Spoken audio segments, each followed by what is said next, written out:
Well, good morning. We've got a lot of plasma cutting to do. I've marked out these 11 pipes to notch on the end. Those are going to be all the pipes that go on the south wall. And I think we're just going to do that outside this morning. It's 38, 39 degrees. It's a little overcast, but it's nice to work outside when you can. So I'm going to get set up and we're going outside.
Wow, we just made 22 cuts, notches, no consumables used, just plasma arc. That's really becoming my favorite cutoff tool, is that plasma. Especially outside in the fresh air, it's great. You don't have to, you never smell the dust. Indoors it's a little dusty, you sure need an exhaust fan going. So we're going to grind these up now, put them back in there, and then we're going to probably start tacking them up.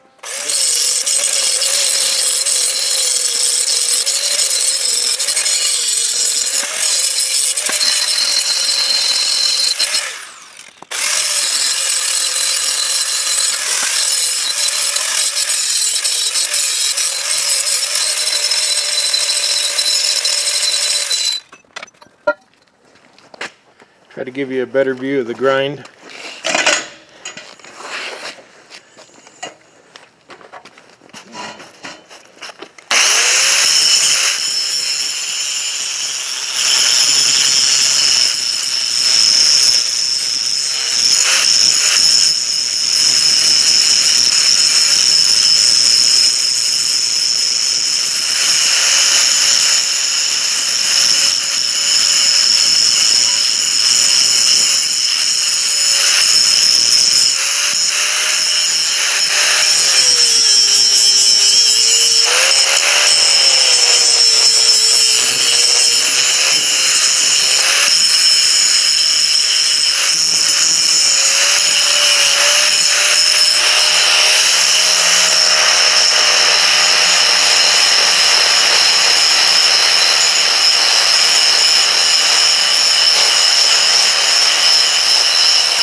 Okay, so I put a little clear lens on that so I didn't damage the camera.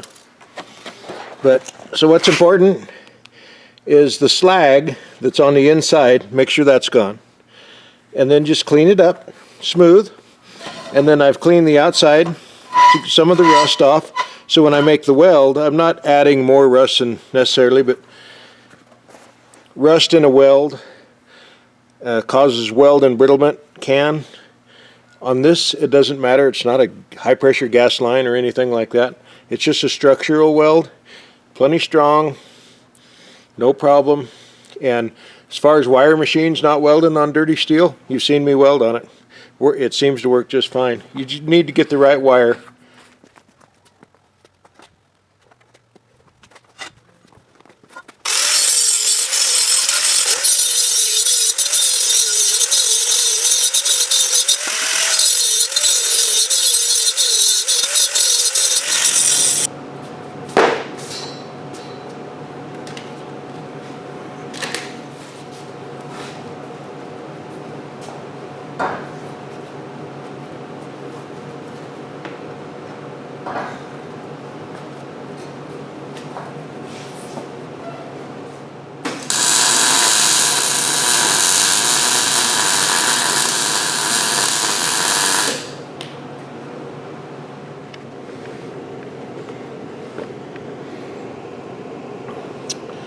Bubbles on the line.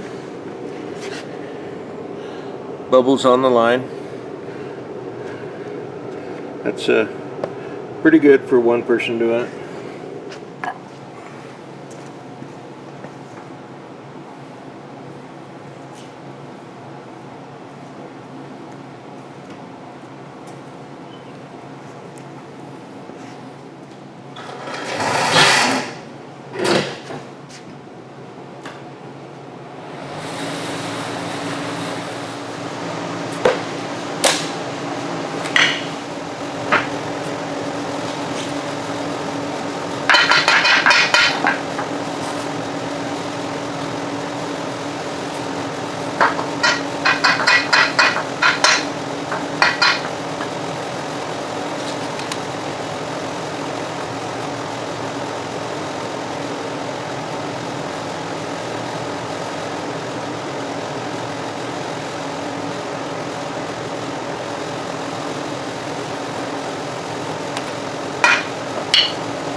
Pretty much right on the money.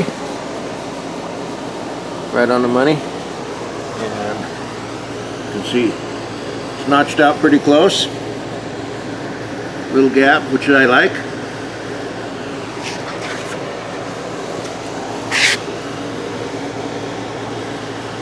Just tacked on to hold it so it don't fall. So this is the middle of the skid. You can see this is the edge of my pipe, and then I cover the X. That's how I mark stuff. So I have to notch that out for that cross piece, and I for some reason I thought I didn't have to do that. So that's going to be a little bit different of an offset, so we'll show you how we're going to do that. So this is what's called a pipe master, and it's nothing but rods, but look at the saddle contour it made. So you can see I just set a piece of pipe over the where I want it to go, and I slid that down over it, and I just push the top of the pins down till they touch the pipe, and it should make a perfect contour. So now I'm going to take that off just like that. Wow, that does look pretty cool. Look at that. I don't think it would hold up for heavy use, but you know, if you're doing a roll bar or something where you needed really good fits, I think this might be the ticket. A string line, and you could have to develop a few tools to work with it, but I think it would work great. Okay, now we're gonna see if we can make that fit. We can tell this long side is this side, so then we can see what we need to cut. So we're just going to slip that on the pipe. There's a sleeve in the inside. Okay, now if you can see that, it fits pretty good there. We're going to just roll the pipe up so you can see what needs to be notched. It don't look like much, but it's something. So we're going to take our soapstone, and for this little notch here, I'm just going to take my grinder, my little grinder and a cutoff wheel, and I'm going to cut that out. It's not worth messing with to fire up the plasma for that. Anyway, that's quite a little tool. Again, it's called the Pipe Master.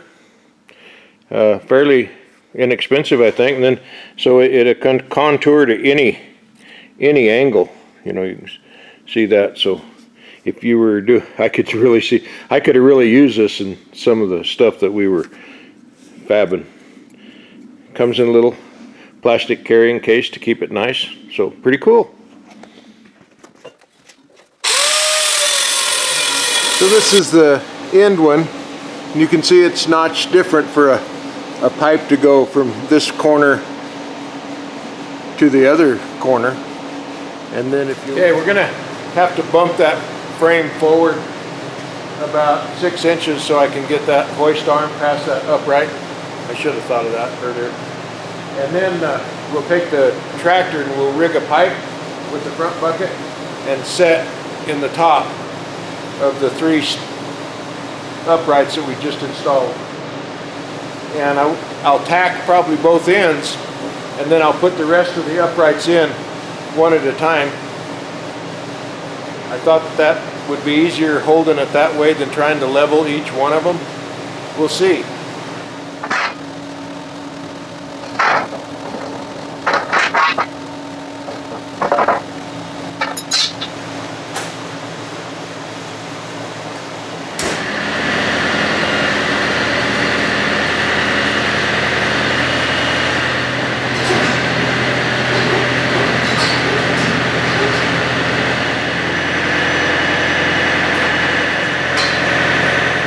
Use a choker on pipe. It's good to put a board in with it.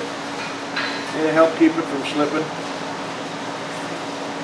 And a basket, but you want to choke it like that. And you want to make sure you don't have like a 3/4 choker for a piece of 2-inch pipe. It probably won't work.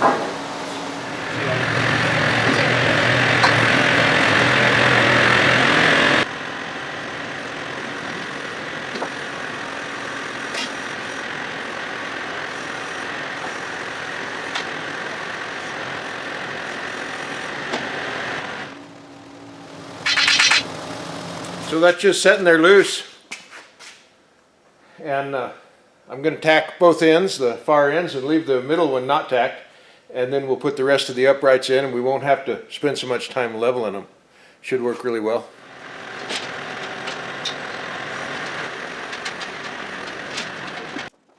Something I didn't think about was I have a post right here. I don't want to weld anywhere close to this hydraulic cylinder. One little bead on that would tear that seal out. I don't want to change that. So the post that's right here I'll probably leave out until I move one way or the other and then put it in. Just maybe just a little tack to hold it.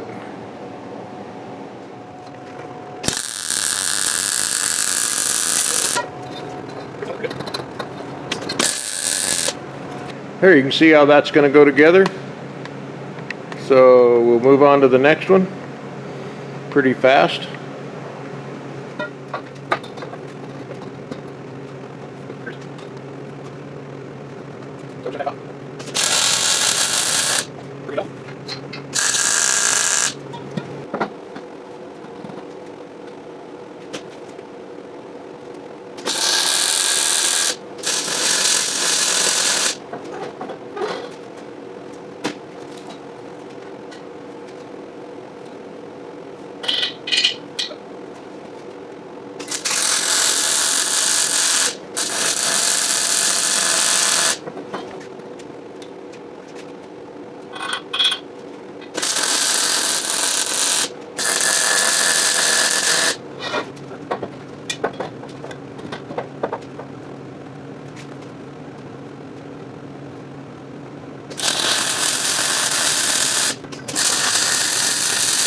Probably better knock my little ground rods off before I get impaled on one of them.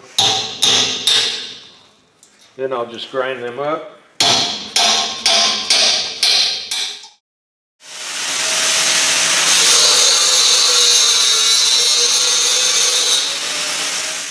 Wow, that worked out pretty good. Sometimes it's better to be lucky than good. That's one of them things they say. So I think I'll do the same thing to the other side. Get that this far along, just tacked up like this. And then I may go ahead and put in my overheads. And I haven't really decided the spacing on the overheads. I think 8 feet would probably be good. If I did 10, it would definitely make it easier. I'd only have to put in 4 supports, and I may go 10. And I'll put an angle iron down the center to screw the tin to, so I'll be able to screw tin at both end walls and then one down the center. And I'm pretty sure that'll handle our snow load. Snow.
So when I was cutting, my wheel's getting small enough it's having a hard time cutting through 2 3/8 pipe. So we're going to put a bigger wheel on, and then I save these wheels so when I start cutting like angle iron or something like that that's smaller, I can put that wheel back on and wear it the rest of the way out so I don't throw it away. And this is a toolless change on the wheel. I've never had a problem with it. It seemed to work real well.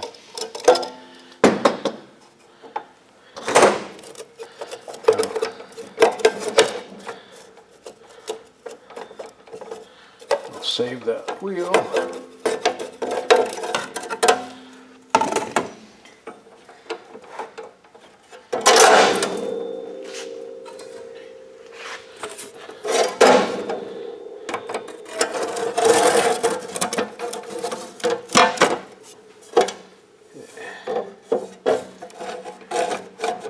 So there's a little latch.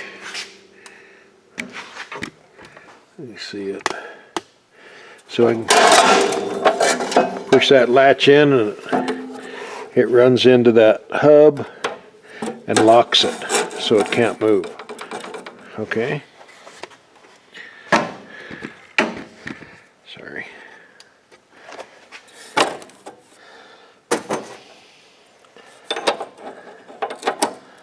There.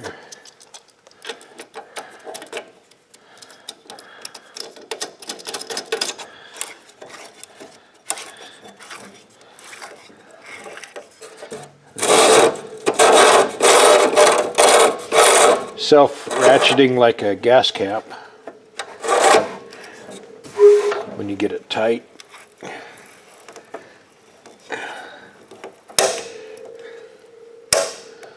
So when it clicks, I keep turning it because it seems like it gets a little tighter each time. And then the other thing I do is it gets built up with some filings. So probably should clean that out, but when you kick it on, it's going to come out.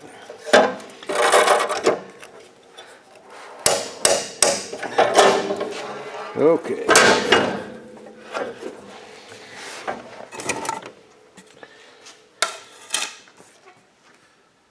Well, that's going to conclude episode 3. Thanks for watching. I appreciate the subscribers and the new subscribers we're getting.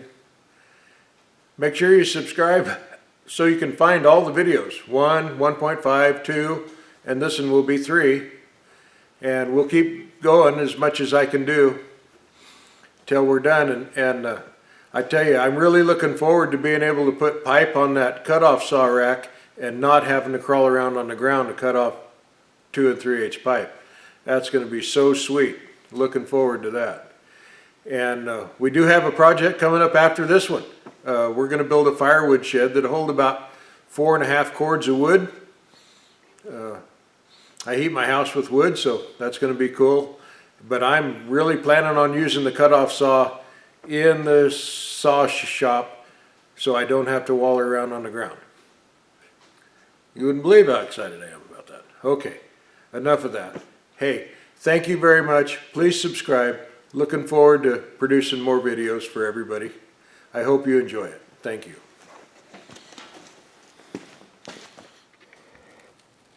What are you doing?